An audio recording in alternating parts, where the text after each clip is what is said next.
back to my channel. So today I thought that I would go ahead and make a video for you guys, the ones that saw my previous video earlier this year about our move, and those that were curious to know what's going on, where are we, what are we doing, and that kind of thing. And I didn't want to just be sitting here kind of boring talking to the camera, so I thought I would come outside and hang out with the chickens so you can kind of have something other than my face to look at. So yeah, I'll try to make this kind of just a short update video for you guys to kind of answer some of your questions that you might have. So earlier this year I put out a video saying that we were going to sell our farm and move back out west to the Rocky Mountains, and we are still here. If you recognize our chicken coop that we built, and I've put out a few videos since then, so you probably saw the garden and the surrounding area that you might recognize, and so you've probably had some questions, but so we are still here. We're still in our house on our farm here in Michigan. Right now we don't know what's gonna happen, so I guess nobody does. The guineas are super freaked out right now by the camera and the tripod. They have never seen before, so they're a little bit nervous and hesitant to come around. But so yes, we're still here on our farm in Michigan. So everything that happened, I guess I'll just go back and kind of tell you where I was, because I wasn't making videos there for a while, and you guys probably thought that I was in the process of moving, and which we were. So after I put out the video, we continued to go ahead and get ready to move. We sold the majority of everything that we owned. So we started by selling the biggest stuff that we really needed to get rid of first, and kind of then started slowly selling like smaller household stuff. So we cleared out our barn, we sold our tractor and all of our hay equipment. We sold all of our cattle, we sold the pigs, we sold our chickens, and all of our farming supplies. So like all of our chicken feeders and waterers and, you know, everything that goes along with all the animals. All of our water troughs for the cattle and the pigs. Really the only thing that we still have is like our pig house that we built, and that's kind of something that'll stay here. We did get rid of our meat rabbits as well. We still have the cages sitting here. We didn't get that far to sell the rabbit hutches, so we do still have them. But we sold furniture, you know, all of our living room furniture, some beds, dining room furniture. Yeah, we sold a lot of stuff that we now kind of are kicking ourselves for selling, and we've had to buy a little bit of that we have had to buy back. But basically we got to the point where we were ready to get our house up for sale, and kind of we were looking at real estate in Idaho, and we kind of have a very particular place in Idaho that we want to kind of be. And so the market over there, if you're from the Rocky Mountain kind of region, or from Idaho or Montana or anywhere in there, you kind of know that the housing market's kind of slim, slim pickings. There's never a whole lot there as far as stuff for sale. So then when you start narrowing it down to like a particular spot there, that definitely makes it even harder. And because there is such a slim variety of housing there, prices are always up in the mountain region. You know, the price for a house is pretty high normally, And we were prepared for that because living in Montana, we knew, we kind of already knew that, what the housing market was like there.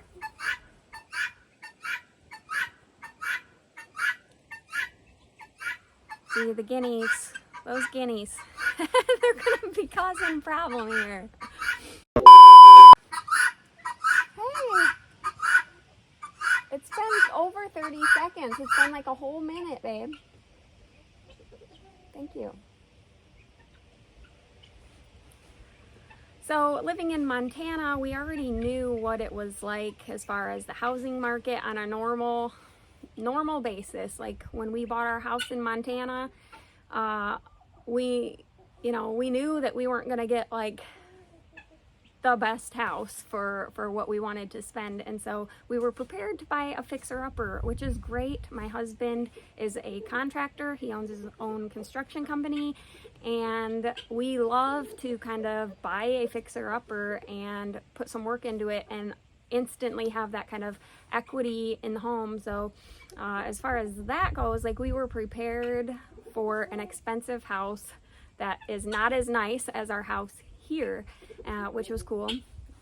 But we just couldn't find that. Like, it was either a tiny little 1-bedroom, non-financeable off-grid cabin that would be in our price range, or it was just way out of our price range for anything else. And so we were watching the market, trying to just see what would come on the market that would be something that we would be interested in. Typically we like right now with this house, we do have a mortgage and we used a VA loan, and so we typically go that route, even though it's kind of a pain in the butt to do VA financing because it has to be kind of a turnkey home. The house can't have any issues really. Like, you cannot have subfloor, you cannot have, there's a lot of like things that you have to go by. The house has to be a nice house. You can't buy too much of a fixer-upper when you get VA financing, but that's what we were thinking. We would get away from VA financing if we had to, but either way, we knew that we wouldn't have $500,000 cash to buy a house there in Idaho. But we were planning on coming with a large down payment and guaranteed VA financing we had on our side, so we thought that it wouldn't be a problem, and we could go ahead and do that. So we had contacted a realtor. We have a realtor that we were going to be working with, the same realtor that we used to sell our last house. We contacted him and said, hey, we are going to be trying to put our house on the market at this time, and we plan on being out of here by May. So May of this year. And so we then contacted the bank, and we were going to get our loan pre-approval and kind of see what monthly payments would be, because we know interest rates are high, and kind of what we would be looking at for monthly payments to what we could afford and things of that nature. But the bank kind of gave us these numbers, and it scared us to death. So we were told 7-8% interest, and right now in our current mortgage we have a 3% that we locked in. We're talking like triple the interest on our mortgage would already be really tough to swallow, but also not only would that raise our monthly payments so much, but we're getting less of a house and all that. So it was kind of like, well, gee, I don't know if buying a house out there is doable right now, and I think that the majority of this country can relate to that right now, that feeling of like buying a house is not an option. Like, I've I've heard so many people, and especially young people in particular, who are wanting to buy their first house, that it's just not, it's not possible, it's not doable for them. And my mom works right now, she's working with a title company, typing mortgages and all that, and she said there's nothing for her to do right now. She has a lot of downtime at work because there's just nobody's getting a loan right now, nobody's buying houses, and so there's not really a whole lot for her to do there. And yes, I mean, that's the boat that we found ourselves in, that even with a huge down payment, because this house we bought before kind of the mortgage, we made money on our house in Montana. We brought it over here, put money down on our last house. We then did some remodeling, paid a lot of the loan, sold that house, and had a nice hunk of money to put down a bigger down payment. So each house that we've bought, we've been able to put that money into the next house and put more and more of a down payment down on our loan. So this house too, we have done a little bit of remodeling, not a ton, until now. And so we thought, well, now the housing market is obviously crazy. We'll be able to, our house is valued at so much more. And with some of the remodeling that has happened, and us being in a place where we have a lot of acreage, so we have about 40 acres here, that is kind of a highly prized thing in and of itself, where there's not a lot of acreage, and in our county here there's not a lot for sale, and there's not a lot of acreage. And so if somebody's looking to homestead or farm, which is really, you know, popular right now, we thought our house is going to sell quick, it's going to sell for full or more asking price, and because we have done remodeling and things like that, we'll be able to take that money and have even a bigger, you know, down payment for the next place. And so we're thinking we're heading into Idaho with a huge amount of money. But even with having all that money as a down payment, because of the interest rate, we were saying how, man, we're gonna go there and get, you know, a house that's barely livable, and we're going to be paying over double of what we pay now on 40 acres with a nice house, which, you know, that's not important to us necessarily, to an extent, but as far as like, that's kind of a tough pill to swallow, like, financially and securely, and when you're a business owner, and what kind of risk that you have, you know.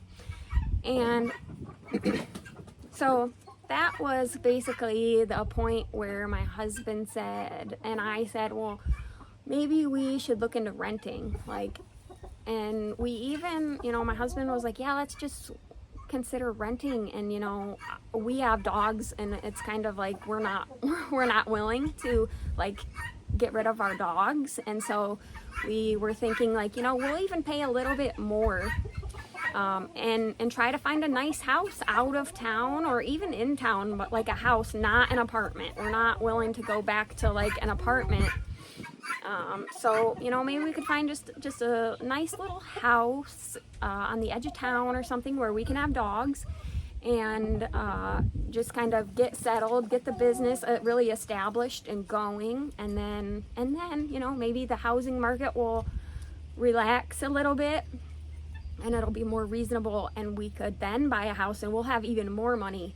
But we got to thinking about it, and it's like we could make a huge chunk of money off of this house, and then we would go over there, and I feel like it would just be getting spent, thrown away on rent every month. That money that we made will be going toward our new living expenses, rather than a home that we get to, you know, have that security in, right? So we would just be spending our money on those living expenses, and our money would start to dwindle, and if then there's just a lot of risk in that, because you don't have any assets. So we prayed about it and talked about it with each other, and one morning we just woke up and my husband said, I'm sorry, babe, but I don't think that we should move right now. and I didn't really say anything. And he said, you know, for now. And I don't, you know, he said not that we can never move, but I think we need to just put it on hold and start living our lives again, because you know, we've been not living. We've been, you know, we had been just trying to sell everything and get out of here and talking about how we're leaving and we can't wait to leave. We bought an enclosed, like a 14-foot enclosed trailer, because we didn't want to pay for a U-Haul and stuff. So we put that money to buy an enclosed trailer that we could move our belongings in, and then once we got there, we can use it as a work trailer, because we needed a heavier duty work trailer anyways, and possibly a trailer that we can carry and keep tools and things in on a job site and whatnot. So we went ahead and bought that trailer, and we had started packing that trailer. We packed the house, the majority of everything that we owned and were taking with us that we didn't need was packed in the trailer and ready to go. And we just said, you know, let's just put this in God's hands, and when the time is right, we will know. And for now, we just want to live and be happy. That very day, you know, I said, I think you're right, and let's just live and be happy again. And God has really put me at peace with it. Who knows, this world is in turmoil, and we're kind of wondering how far off this rapture thing is going to be, right?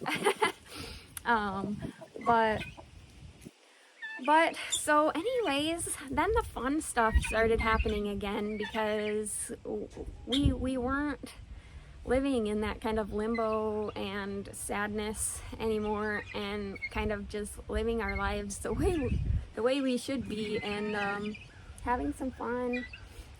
We did that very day, went out to the supply store and got some baby chicks, because we had already got rid of our chickens, as I said, at that point. And we knew that, you know, obviously it takes a few months to raise chicks and get some eggs. And so that was like, when was that? Like end of April? It was end of April, I think, because we were hoping to be gone by May. So we went ahead and got chicks. I think we have 12 chickens, and we eventually were able to get our hands on 8 guinea keats as well. So we now have 8 guineas in with our chicks, and we also we have 2 of our chickens are roosters, which we got lucky on that, because we wanted at least 1 rooster, and with the number of hens that we ended up with, 2 roosters is just the absolute perfect number for the amount of hens that we have. So it could not, I mean, it really couldn't have been more perfect that we ended up with the 2 roosters.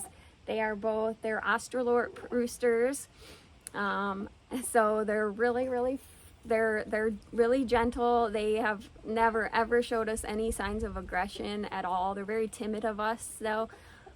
They definitely don't want anything to do with us. So when we come in the area, they walk away.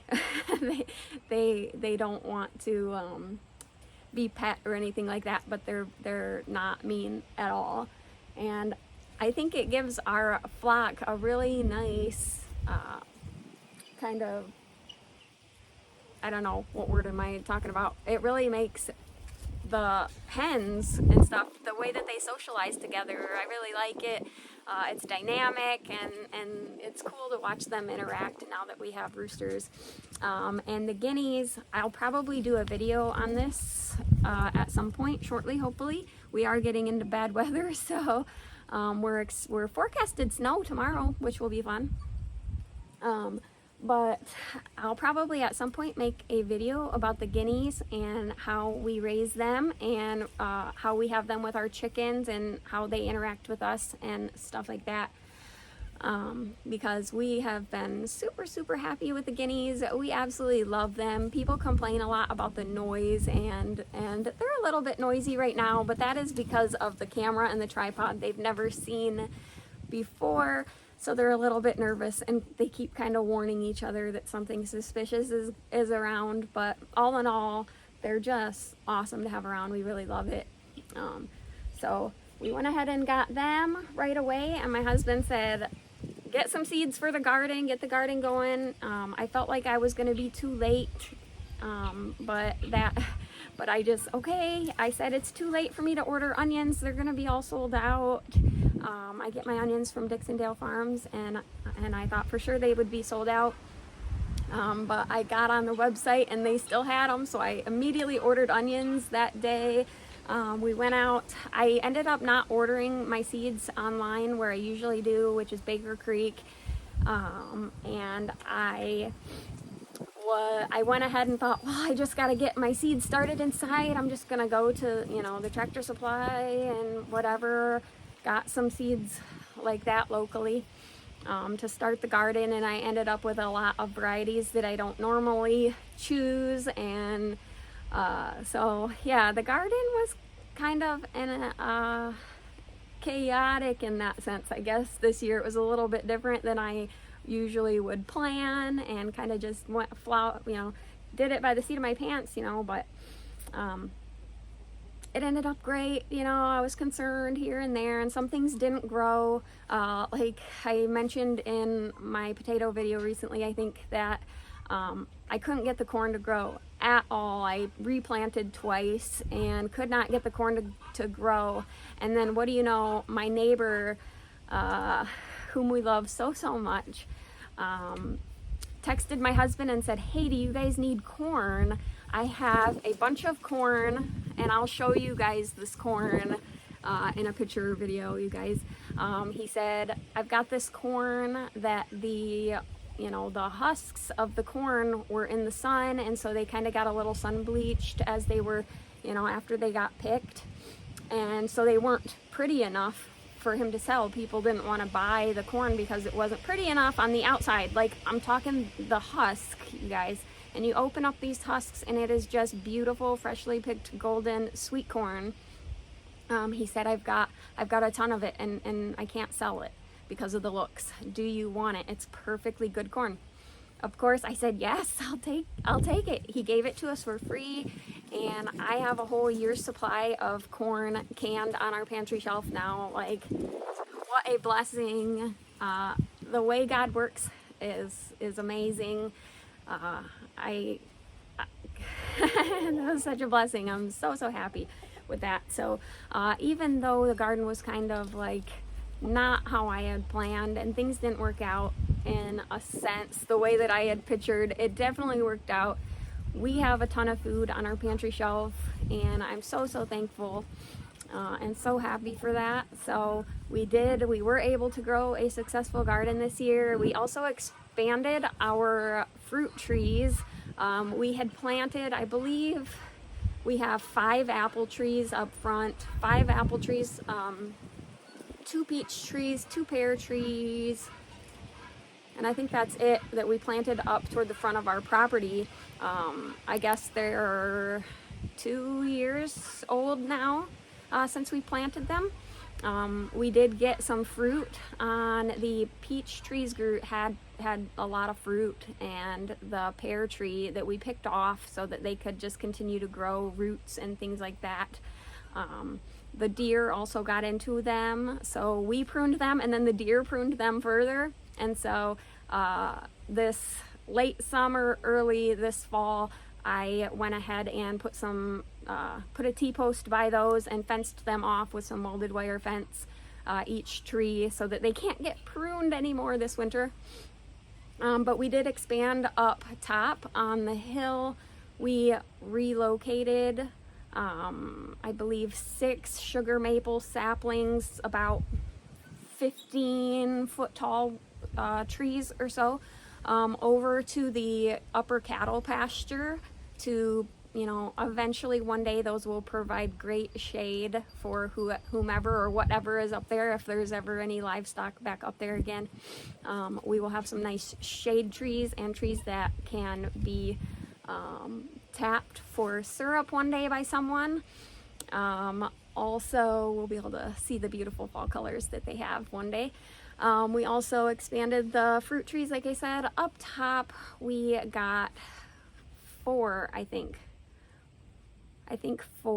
cherry trees, different varieties, 2 plum trees. What else?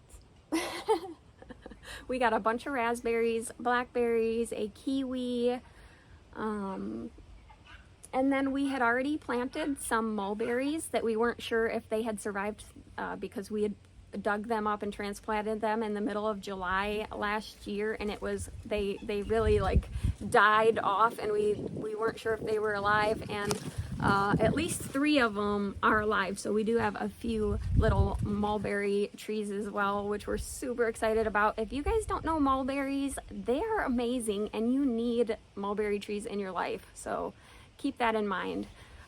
Go ahead and research that for you because they are delicious and they are super productive. So we also had planted a couple of pawpaw, I think 3 pawpaw trees, but they did not make it. So the lady, our neighbor way back on the other side of our property, is who we got them from, and they did not take. So we recently, they gave us some fruit, some pawpaw fruits, so that we could try to start some from seed. So this winter I just got them into the fridge, and they're gonna spend a few months there, and then probably late winter, early spring, I am going to go ahead and plant those seeds and try to get those sprouting, although it will take a long time for them to sprout if they do at all.